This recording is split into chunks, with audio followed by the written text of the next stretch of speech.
Ngayon, natapos na po natin yung motor ni sir, no? Underglow lights mula sa harap hanggang sa engine hanggang sa likod po yan, no? Tapos running lights, ayan. Yung MDLS sir, ayan po yung dating nakakabit. Nire-install po natin, no? Tapos nire-wirings. Yung busina ni sir, ayan. Okay na po, no? Busina tayo. Yun, no? Kung kanina po mga sir, no?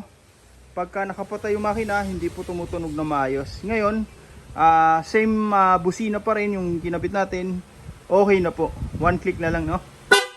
Okay. Tsaka naglagay na rin po tayo ng horn passing po mga sir, no?